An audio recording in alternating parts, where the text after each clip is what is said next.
getting ready to paint our 1966 Charger. Super excited because A, it's a Hemi car, B, I haven't done one yet, and it's a new color, and it's a challenging color with that being said. So there's a lot that goes into the preparation and execution of this car.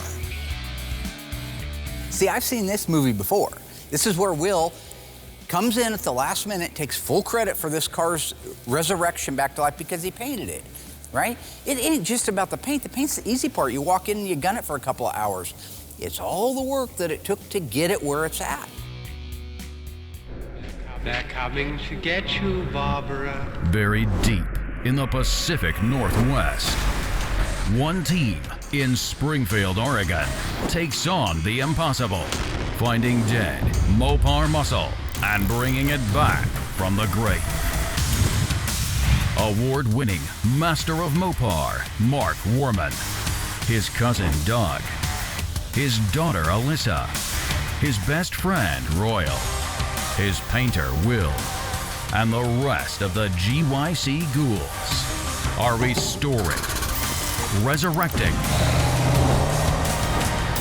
and recreating some of the fastest, fiercest, and rarest muscle cars on the planet.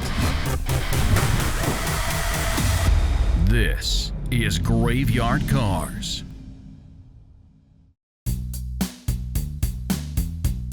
If you remember this car, it was one of the first ones that Michael had worked on, and he did it without gloves on. It started to rust. We called them meat sweats. We picked on him a lot because he was just, his palms are super sweaty. So Handprints. We're going to peel this back. You don't need to peel back. Always a telltale sign of somebody that likes meat. So unfortunately, we had to strip a good portion of this car back, redo some things to get it to where it's at now. So with all that being said, here we are getting ready to finally paint this.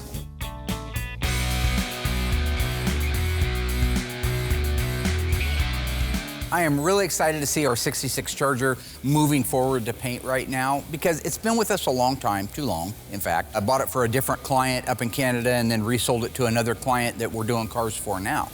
The 66 Charger is so unique. If you really just take your time and look at those cars, look at the design, the electroluminescent dash. I mean, what a neat thing. It just glows at night. I wish I had one I could share with you, but we don't have one that's done. The one for the dash isn't done for this car. But in the world of rare, this particular car, being a 426 Hemi and a 4-speed in ZZ1, which is a beautiful color, could very possibly be like one of one that's ever built. We all see 66, 67 first-generation Chargers at the car shows, but how many do you see that are real live Hemi cars, real live 4-speed cars in good colors with the original engine? Very, very rarely do you ever see that. So when I talk about checking out a car's uniqueness, a great example of this, because we've been on for so long doing this, is a few years ago, Sandwich Man, he has his regular name, Tony D'Agostino, yeah, Dagwood, I call him, from the Dagwood sandwiches. Tony was out, we looked at a 1966 Hemi Charger. This was interesting. I was told that the car was one of the 8 or 9 original, maybe a few more than that, NASCAR program cars. It had this really cool air cleaner on it that was cold air induction like NASCAR would have used. It had the spoiler like the NASCARs would have used. So when I called Tony and told him about it, of course, Tony's a very negative human being. His job is to drop a deuce, a Cleveland steamer, right in the middle of whatever it is that you're doing. So when I say, hey, you gotta check out this NASCAR. There ain't no NASCAR, I'll be out in the next flight. Next thing you know, he comes waddling in, and we do a complete inspection of this car. And really, we should just take a second and share some of that because it's fascinating stuff. The only NASCAR program cars I'm aware of are the Daytonas and Superbirds. Mm-hmm. I never say never. But you don't say never with Mopar. I'm not, but I don't have a lot of confidence in it.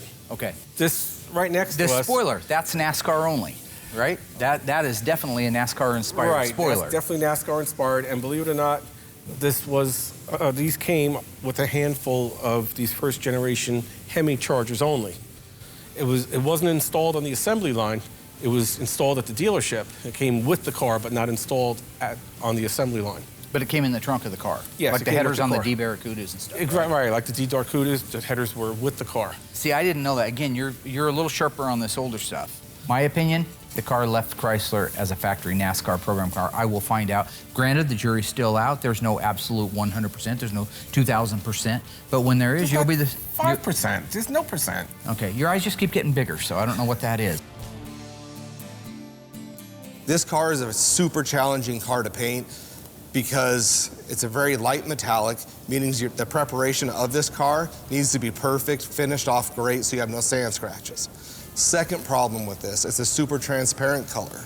You put layer after layer after layer, you run that chance of the color modeling. It'll look like a zebra. The metallic won't lay out right, so every coat that you lay down, that metallic has to just be 100% perfect. And you're talking like 13 coats of color, and I did this car with the hood on it. So it's a huge car, 13 coats, probably one of the most difficult cars that we've had to spray to date. So with this color, because it's a new color especially, I always start with a spray out card because that tells me how many coats it's going to take to cover. And it's also going to show me how that metallic lays out. So if it starts to model, you'll see if your gun's not perfectly at a 90-degree angle, if you put it on too heavy or too light, that metallic doesn't lay down. It kind of groups together and gives you like a zebra effect. Now on the Plum Crazy cars or the Hemi Orange, those colors are so dark, you really can't see it. But on a super light color, a B5 blue does it also. But on the lighter colors that have heavy metallic, it'll show it plain as day.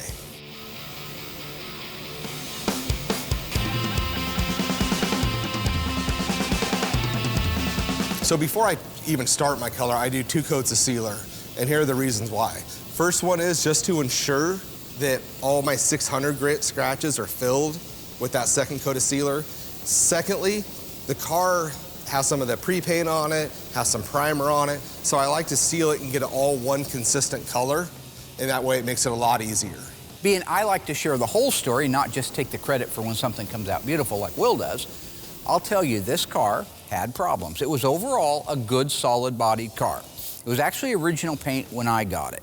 It did need sections of the floor and the trunk floor replaced. Both quarters at the front and the back of the wheel openings were destroyed from rust. We happened to get, if you go back to another episode, when I made Alyssa's cut Stan's hair so I could have that 66 Charger for $100, that 66 Charger donated the quarter panels for this Hemi car. So the little donor car also contributed some other stuff, some trim, ornamentation, the right door, the right fender, and the hood, because ours were a little bit rusty. So never say that a car's garbage and shouldn't have some value to it, because this little car, even though I just paid $100 for it, and Alyssa had to cut his hair, really saved the day on this car. My body man at the time was Ryan. He cut both quarter panels off at the spot welded union where it meets the inner structure of the quarter and put them on as complete skins. You cannot buy these. They are not reproduced, so you have to have good original used ones. So we drilled them off the donor car, sent it over, had them dipped, brought it back and replaced them. We did have some small sections on the wheelhouses that had to be done too, but overall that is a really good, solid metal car.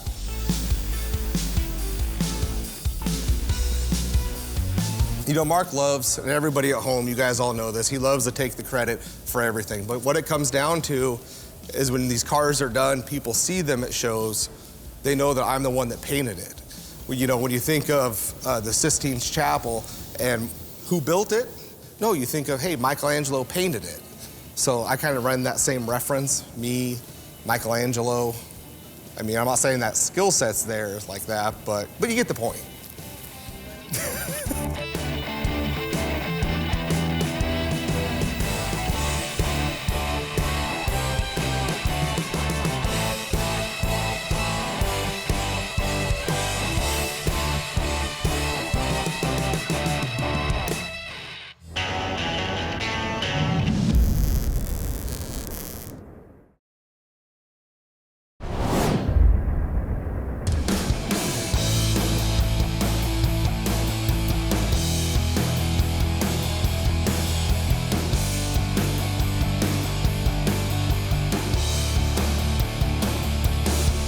So in our 1968 Dodge Charger RT out of Texas, the last time we saw this car, I was pointing out what we're going to have to do to be able to save it. We talked about the donor pieces. At that time, everything was sent out to be dipped, and we just got all that stuff back. So now we're ready to begin the final metal assembly of our 68RT. So with the Charger back, really there were no surprises in it. Overall, you could see the problems before we ever got started on it, and they were every bit as evident once it came back. So everything we had thought that we were going to replace, we are ending up replacing. I just wanted to catch you up on what we've done so far, where the car's at. The right rear frame rail is being replaced, so it is in position now.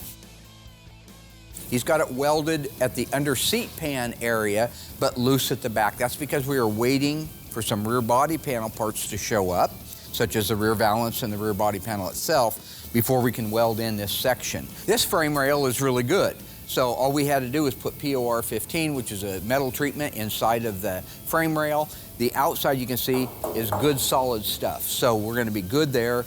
The outer rail, which is the spring perch, because of this rust right through here, and the fact that we're replacing the rear body panel, we are gonna replace that as well. So that'll put new right rail, right spring hanger, left spring hanger, but original frame rail. Now in the middle, we've already done the main floor. If you look inside here, you'll see that this section from the firewall back here to the step well has already been replaced. This is our new AMD floor. Look how they've duplicated all of the original welds. Now originally it was spot welded in most areas, but our car aligner won't get in there all the way and get all of those spot welds, so we have to do some plug welding.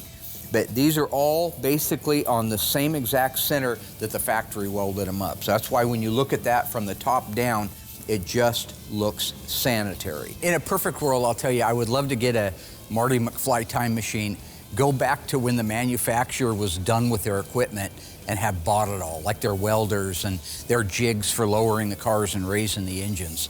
Now, we have really good equipment. We have our car aligner, spot welder, we have our Miller MIG welders, we have all that good equipment, but it's not specifically for working on a 1970 Challenger or a 68 Charger.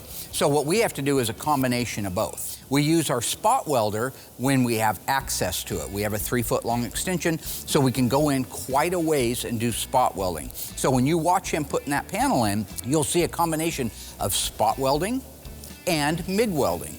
Ultimately, the best part of that is we can make a MIG weld look like a spot weld. That's good, that makes it look correct. But also the structural integrity of the body is duplicated or better and more accurate than they even did on the assembly line. This step well will be replaced, but we haven't put it in yet, just for the simple fact that we're not done with this rail yet, and it intersects with that rail. At the front, we end up replacing the left rail. So the left frame rail, all the way back to the transmission crossmember or torsion bar crossmember, has been replaced, as well as the shock tower and the apron itself. You know, years ago when I first started doing restoration, we didn't have a spot welder. They were out, but we certainly couldn't afford one. And so we did everything with MIG and did the best that we could. For me, it's fascinating to watch the bodymen who really become close with the equipment and know what to expect from it, to watch those guys master their way through things. Like you watch him going along with the spot welder, it's beautiful welds. You can see the smoke coming off of it. You know that you have penetration between both metals, which means you have your integrity, the weld integrity as well as the structural integrity of the car. Watch him do the MIG welding, the exact same thing. You know you have good penetration. You know that we have done as much or more than the factory. So while it is kind of unfortunate that we don't have all of the original equipment to work on these, what we have today would be slower, but perhaps even a better job. On this side, you can see we're really good still. This was good, solid metal. We're going to be able to save all of this, as well as the firewall. Usually there's a lot of rot in these firewalls, and that one is really nice. Once we get the rest of the pieces for the rear body, we will build it out and get to that intricate part, which is that back glass opening that we talked about that was so rotted out. But right now they're moving along great on it. We'll check back in once they are at the point of putting the back half of the car together. Meeting adjourned. Oh, you guys wondering about that? Tango and Cash, Cash and Tango. Sylvester Stallone, Kurt Russell. So Mark, you guys will notice he's getting older. So these movies that he talks about, you know, they're 30 years old and they weren't very good then. What does he say when he shoots it? Anybody want to get high? I hated that movie. I love the movie because it was a buddy cop movie, and I love all buddy cop movies, but I never understood all the constant tongue-in-cheek, miserable humor. Remember when he dropped the soap in the shower, and he bent down to get it, and Tango thought he was... And then he tries to relive it, here we go, 30 years later, and it's still not a good movie. And then at this point, he's just embarrassing himself, and he tries to just write it out for the sake of camera, because he forgets he's actually on TV. So that's how ridiculous and over the top he can be at times.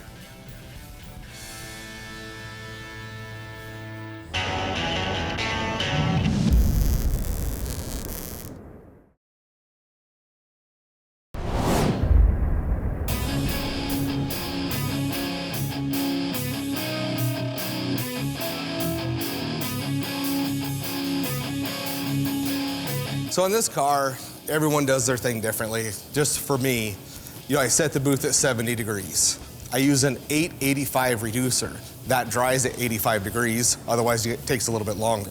When you have that many coats, you want to give it time for that metallic to move. No rush, take your time, put a coat on, just chill. Go back in there, do it again. So I usually keep the booth 15 degrees different than the reducer that I'm using.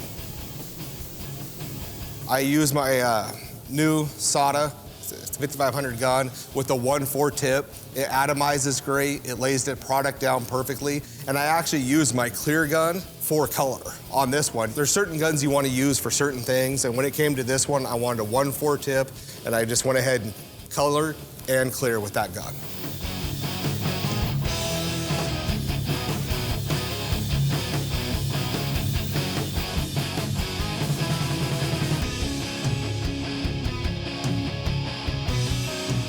Now, when you're watching him install the trunk floor, the trunk floor extensions, you'll notice that there's a symmetry to the welds. They are about 2 inches on center from each other, which the manufacturer was about 4 inches on center. But it was also a lot of brand new metal back then, and they had a lot, probably more powerful equipment. So I say, weld the hell out of it. Get it solid. I haven't seen anybody pull up a trunk and say, there's too many spot welds there, you lose. Nobody cares about that. What they do care about is driving down the road and knowing that the car's solid, raising it up on a lift and not seeing it open up. So the door gaps open up when you do it like a convertible would because maybe it's not that solid. So you see every 2 inches is a spot weld for as long as we can do spot welding, then it becomes MIG welding. I'm not a metal guy. I've been around it obviously my whole life, but it's always cool to watch them, learn from them. So when it comes like the spot welding, they're not actually filling it with weld, they're just taking the metal and basically kind of fusing it together. So it's always cool to kind of watch them do stuff and pick up tips and what you should do to make it better. Josh did a great job on the trunk floor. It looks absolutely fabulous. And again, I mentioned the structural part of it. That's so important. The rear portion of the unibody on this car is just as valuable from the integrity standpoint as the front inner structure. If you go back and look at some of the cars that we put front clips on, we're very careful about putting on the frame rails and marrying them into the torsion bar crossmember and the rockers and the firewall. The same thing applies back here. And when you're talking about a unibody, that kind of work is very important. Knowing that you have good penetration with your welds, knowing that you have plenty of welds, that's all important because the integrity of a unibody is made up piece by piece. So for example, and I've talked about this before, a full frame vehicle that has a body setting down over it like Christine, that body doesn't really go through anything. It's more of a cosmetic shell. It doesn't have to hold up to anything. You get into a unibody, it has no frame. So the frame rail, when it marries to the floor, the trunk floor, and intersects with the wheelhouse, and it gets reinforced to the Dutchman panel, and the rear body panel, the crossmember, the tail light panel, and the inner and outer wheelhouses, all together collectively, it becomes an indestructible piece. Now with that trunk floor in and welded into place, we have our integrity back there. That means we can cut the rest of the pieces loose so we can fix that back window opening. In this particular case, the part that we're putting on, the used donor part, is pretty intricate. It is not only the package tray as one unit with that surround area for the back window and the roof reinforcement, but we also brought the side header of the roof all the way up to the A-pillar, just because it was a factory piece, it was solid, and it helped us establish the geometry. That's very important. If you got factory geometry, put that piece in as one. It takes a lot longer to cut and trim, but when you do, you've got a factory-looking car sitting there. When it came off of the donor car, it had spot welds that held it to the wheelhouse and to the brackets that went up to the Dutchman panel. Spot welds that held it to the roof interstructure on the left side. The right-hand side where it intersected with all those parts. Each and every one had to be dissected apart. So there's a lot of thinking and a lot of measuring, and then once you do have it off, you saw us lift that great big piece off, he spent another week grinding and cutting and trimming the excess garbage off of it so that they could bring it in and set it down as one unit. Okay, so this is very interesting to me. You know, normally I focus on mechanics. That's what I do. I've done this all my life. Mark and I got started really young, probably 8 or 10 years old. Started working on lawnmowers, mini bikes, go-karts, motorcycles, and we've worked our way all the way up to these cars. So the rear window opening has 12 points of intersection, and all of these have to line up perfectly before you can install the new window. When these guys are working on these cars, it's just fascinating to me what great work these guys do. Now, the last time we used a used roof section because it's not being made was on our 1971 Cuda. That was the Hemi Cuda we pretty much, George and I, built from scratch. All of the same principles that we shared with you then, and I wish we could go back and play it again because there was a lot of really good stuff, is used in this particular car right now. It's making sure that geometrically the car is square, that everything is in space where it's supposed to be before you start spot welding things together. The A pillar, the B pillars, the cowl, the upper cowl, the floors, the frame rails, all of that we did on that black car are the same principles we're using in this smaller roof section. This is the best part. When they have that piece in place, that car begins to come to life. You can now see with the header, the rear header, the side header, and all the pieces, you can see that back window opening. Now, all of a sudden, we've got a 68 Charger.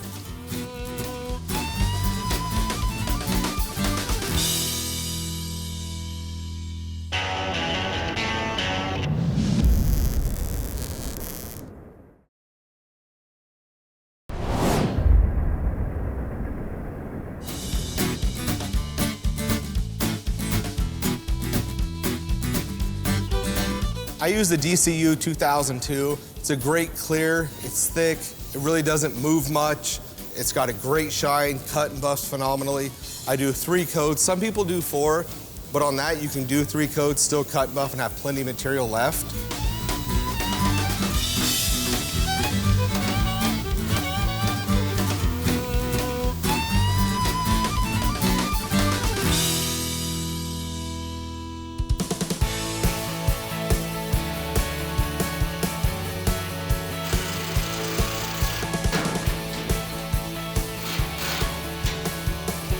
When we left off, Josh was just working on putting the rear roof section in. Remember, they don't make a lot of those pieces new, so we had to use a donor car. Now the hard part, now the real hard part, and that is making sure that the quarter panels are where they belong in space. So when you look at this car, everything is on it right now. The hood, the fenders, the doors, the quarters are mocked up and ready to weld into place, but there's a reason for that. Now with those quarter panels set where they're supposed to be, there's still a lot of potential movement in them. If you put a quarter panel on and you don't put the door on and the fender on and the hood on like we've done here, it is so easy to get that quarter in the wrong spot.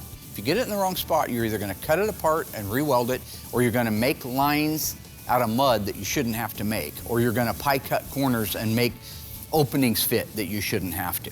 If he were to weld the front of the door jamb open against the door pillar reinforcement, that quarter panel could shoot up in the air or go down. It could move all over the place. What we want to do is get a couple of establishing welds to hold it where we believe it needs to go to the wheelhouse where it meets the quarter, put one at the bottom, one in the middle, one at the back, and it just holds everything in place so then he can continue to shape the metal as he spot welds it together. So now, when we look, we have a great hood gap. The fender to hood gap is perfect. It's where it should be. Same thing on this side. The fender to the hood gap is a perfect line, front to back. You know, and again, when it comes to the front, same thing. The front of the hood matches the front of the fenders. And I'll show you why that is so important. Because when we get down here to the cowl, this area right here, we cannot move this cowl. This is solid. This is the firewall. We can't do anything with it. So these fenders have to fit that. The hood has to fit the cowl. But the doors have to fit the fenders. So here, when you look, you see we've already taken the time to have a really nice line. This door now has a great alignment with this fender, and up here, if you look, with the upper cowl. Now the door is setting in space on this car where it has to set, because the door has a lot of movement. It could go down, it could go up, it could go back, it could go forward, it could tip like this. All the panels can do that. That articulation in all the panels is there. So before you weld the quarters, which I'm going to show you in a second, are lined up perfectly with the doors, these have to be set. Anybody who tells you they're not, or anybody who does it in their garage and just welds the quarters on and then puts doors on to find out that they don't fit, well, they deserve what they got, because it can't be done that way. So when it comes to SEMA, everybody's super critical. You have to be super critical on yourself because you have the world. It's the biggest car show in the world. Indoors, great lighting, they're all over it. And there's been a mistake here, mistake there. 99% of the time, nobody even sees it. But we have had previous people, I won't use names, we'll just call him the victim, that couldn't wait. You'd build a car, you'd spend 100 hours on it, make it beautiful, and there could be a little dot on the underside that you have to use a magnifying glass to see. You go to a show and be like, yeah, you know, it's a great car, but man, if you get a 90-degree angle with a flashlight and a magnifying glass, there's a little dot there. Where's the shifter booter? What's the deal? Didn't restore the car, Darren. Didn't restore the car. So as usual, you never quite finish them, even when they go. No, I didn't Darren, get that's how paid the to do a car came out. restoration. It's a collision job. I understand that. It used to just infuriate me. That's a horrible question, Pete. You brought my blood pressure up. I hope that was the last one. You look here at the back of the door where it meets the quarter. Very crucial area. Look at that gap. All the way down, all the way across the bottom. What you've got to be mindful of is this style line. So not only is this quarter panel now setting in space where it has to before we begin welding, but the style lines are all lining up as well. The top of the quarter to the door, the bottom style line. And sometimes these quarter panels, more often than not, the style lines are off a little bit. That's fine, that's why God made filler. There's only so much you can do with it. When I'm talking about those style lines, we're doing the best that we can. So we have got a new reproduction quarter panel, let's say. We get it from Autometal Direct. It's a great panel. It looks very much like the original one. It's the same gauge metal, same type of steel. Those are all good things. But it isn't a factory panel. And over time, when they make these panels, maybe it started off a perfect duplicate, but by the time they've stamped 50,000 of them out, it's not so perfect. And what I'm getting at is the style lines. We have very rarely ever had where the middle door style line, the lower style line, and the hip line up at the top where it rolls over into the top of the quarter all match perfectly to a factory door.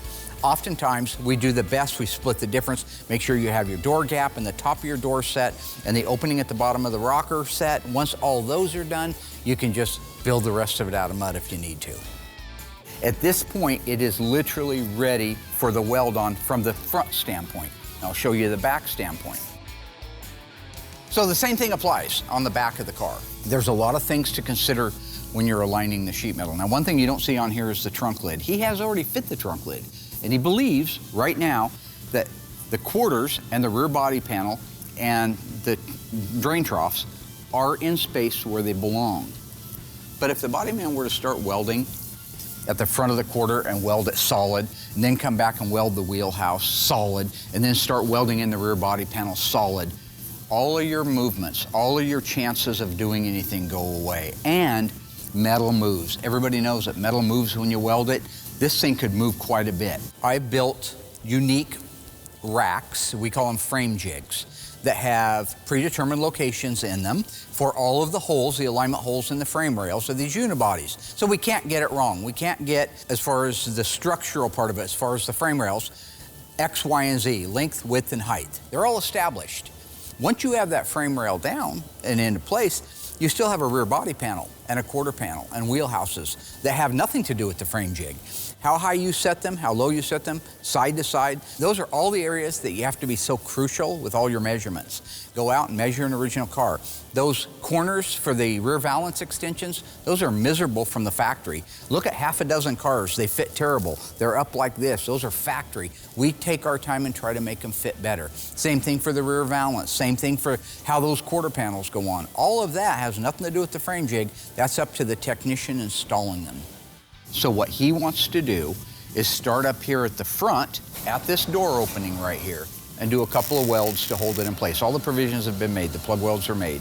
Tack it into place. He wants to hold it rigid. 1 or 2 spot welds here in the wheelhouse. That way the quarter really can't move too much. Nobody can walk by and bump it, even though it's got screws in it. They're still susceptible to movement. Then he'll go to the right-hand side, do the same thing. He will weld up 2 spots in the door jamb opening, a couple at the wheelhouse. At that point, he's gonna refit the trunk lid. Make sure that the deck lid, side to side and front to back, along with the Dutchman panel, are all in perfect alignment. So with that, I'm gonna cut him loose to go ahead and do his tack in place welds at the quarters and at the wheelhouses. He'll fit everything. I'll come out and do a final sign off on the Dutchman to the deck lid alignment, and then he can just weld this car solid.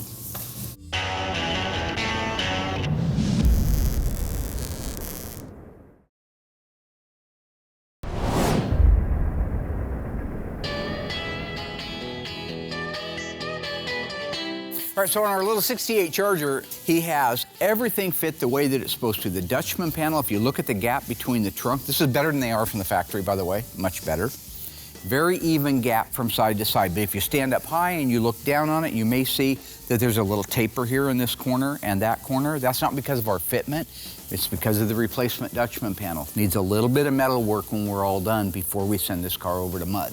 The deck lid, the gaps from the deck lid to the quarter, especially around this crucial sail panel area, so important to get right. A lot of metal work in there, done. Quarter extensions line up perfectly with the deck lid, perfectly. So when you look at this thing as a whole, we have the rear valance on it, the valance corners, which never just fall into place. Anybody who's done those knows absolutely those things are a pain.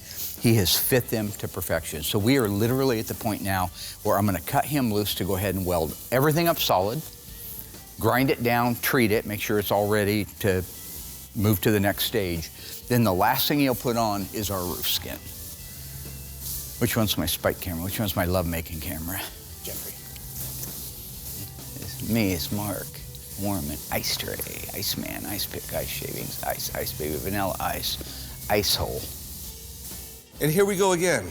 Mark does a beautiful job explaining the process, what we're doing, all the metal work.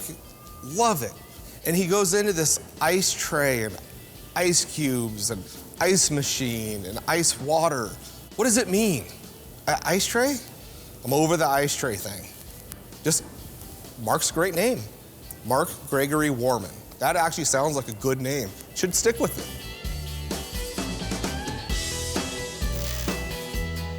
Over the years, I've noticed that the metal work is somewhat like mechanical work in that there's a protocol and a flow in order to make these things go together.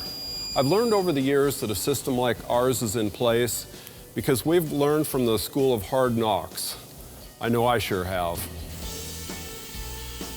The taillight panel on any car that's a unibody is the heart of where that back end of that car goes. It has to be exactly centered. So when you watch it and you see us just spot welding away and it looks like it's easy and everything's going together, there was hour after hour of concentration on making sure of pre-fitting the quarter panels, pre-fitting the Dutchman panel, taking them all back off again, putting that thing right where it belongs, then put everything back on again. Make sure that you have your trunk gap to Dutchman panel and your quarter gaps to your door gaps, then take it all back off because you have to have access to it to do that spot welding. And that, I believe, is really what sets our restoration shop apart from so many that are out there.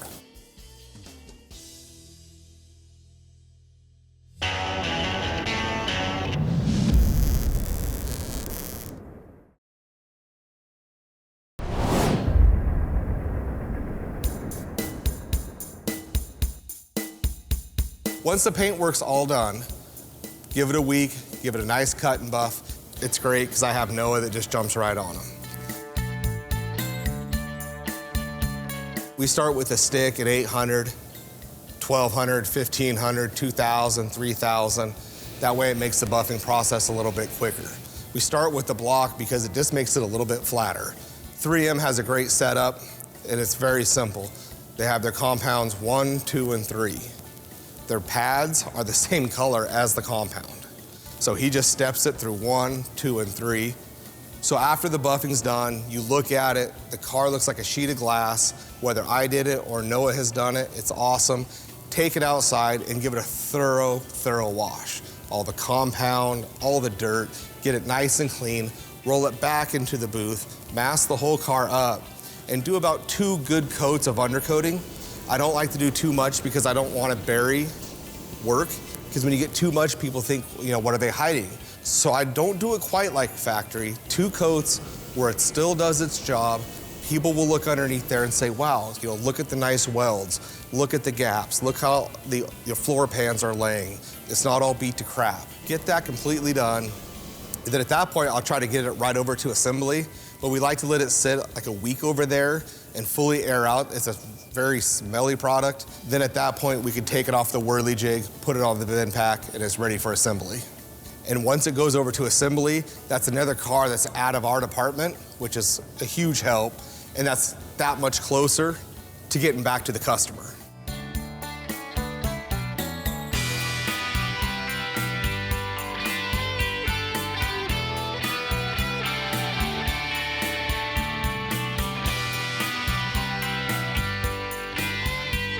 All right, so Josh has done an amazing job on our 1968 Dodge Charger. The last time I talked to you, he was getting ready to weld up the quarter panels, the rear body panel, rear valance. You have that done? Oh, yeah. Did a good job? Did a great job. It looks excellent. Excellent. We're ready to put a roof skin on. A couple things. One, he called me out here yesterday to look at the roof skin. He had it fit into position. Everything was fit the way it was supposed to be. Yep. Looked really good. You feel comfortable about it? Real comfortable about it. He made set holes. Basically, so when we put this skin back on, they'll go right back into the original holes that we had. Is that true? Yep. Good. He's a little nervous right now, so we just having a little fun with him. I like messing with people. One of my favorite things here at Graveyard Carz, in all seriousness, I love it when new guys are on TV. Michael, Noah, they're brilliant. They just freeze. They don't know how to do anything. Me, on the other hand, go back to our original pilot that was on the History Channel. Mark was insulting me. I was firing right back, like the cameras aren't even there. I've just been natural at being in front of the camera. Mark said you were a scared little when you first got on camera. That is incorrect. Go back, check the footage. Show the tape, please. I took him to the hole. That's what they call it in basketball, right? I took him to the rack. That guy didn't have a prayer. Matching widths with me, but he's unarmed. You know what I'm saying? Roll the tape. Nice toes, by the way. Congratulations. God, those are great. Bizarrely egg-shaped head and your receding hairline and your itsy-bitsy little ears. Point being, could you maybe perhaps next time just get a little bit less dirt in it? Hey, now here's another thought, too. Did you actually spray this in the booth, or did you go outside and spray it? I did at the beach. So I just want to make sure this is all my fault. These not being painted, my fault, because I didn't say Simon Says. That one dirty because it's factory dirt. Yes. That, setting it in the paint booth without a note. I had no note. Nice toes. Nice ears. Nice toes. Nose. What Look are at that. those Look things? Look at that. They're That's like thin. 5. There's like 5 Twinkies on the end of each foot. That's with why I some wear kind of socks little then. thing. Well, you should wear something at more you. than flip-flops. You're a God, painter. you're fat. Oh, look at you. Look at you. me. Yeah, big stretch mark. Great big 300-pound stretch mark. He was 200 pounds a year ago. I took everybody down. I took Josh down. I took Chips down. I took everybody down. I took Alyssa down. But you're always bragging about Royal running me in Josh County. Because Royal does more in an hour than you guys do in a day. Can't get in the ring with me. I'm Mike Tyson of Vander Holyfield. I'll eat your ear. You know what I'm saying? You see what I mean? I'll hit you upside your head. I'll go into your cranium. That's Mike Tyson. Don't show him that, because I don't need him out here beating the out of me. You know, I will say this. You go back to that old tape, it's about 12 years ago. Will looked a whole lot better, a lot more human. Didn't he? Didn't he look nice? I was fat and I had issues, things going on. I had problems. I was trying to build a TV show, okay? But Will, he looked pretty darn decent there. Pretty darn decent. Alyssa looked like she was 2 years old. Looked like her baby. I think that's the casting tape that I got in trouble for saying something to my wife about the way she looked.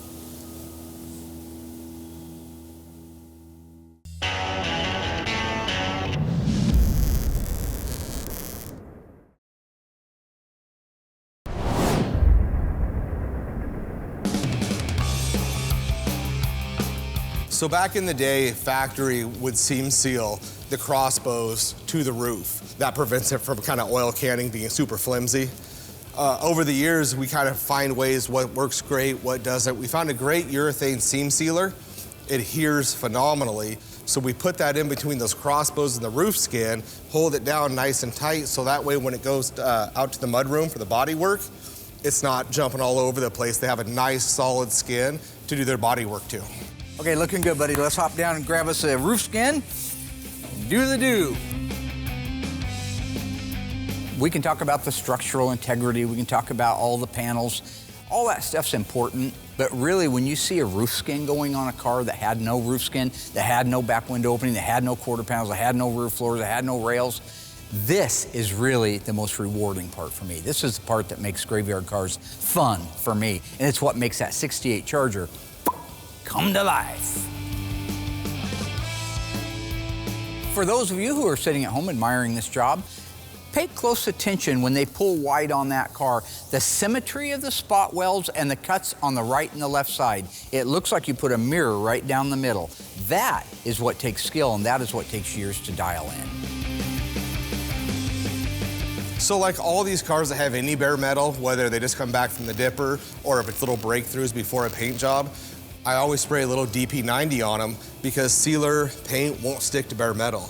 The DP90 bites to that bare metal, and then the sealer will stick to the DP90, which ensures a long paint job that'll last forever. Back in the day, and it's great, Tony has great illustration of what these cars went through, the process once the metal work was done. They went into like this conveyor belt that took them right down, dipped them half the way up, not the whole car, only half the way up, and then it went on to the assembly side. So half the car was already sealed. Why they didn't do the whole one, it's above my pay grade, but Tony's got great illustration on the process of these cars. So when it came to this Charger in particular, we're not doing body work, paint, the whole process. We're literally just getting the metal work done. So the metal guys have it, and that's a lot of pressure on them because those gaps, the functionality of the car needs to be perfect because you can't hide anything. So once they're done with it, we take it, sand the whole car down, get it all cleaned up, and then re-DP90 all the bare metal.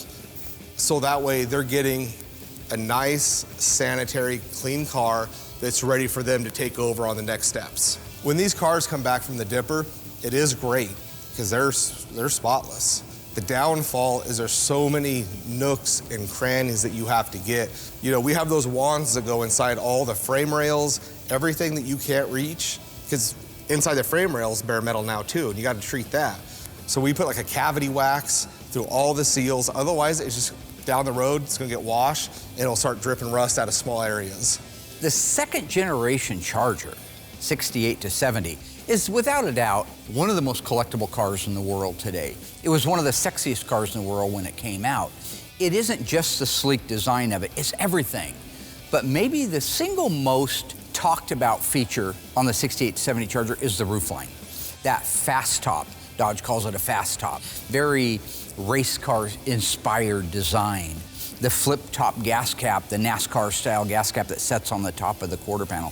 All of these things are what make that car so desirable and so sexy even 50 years later.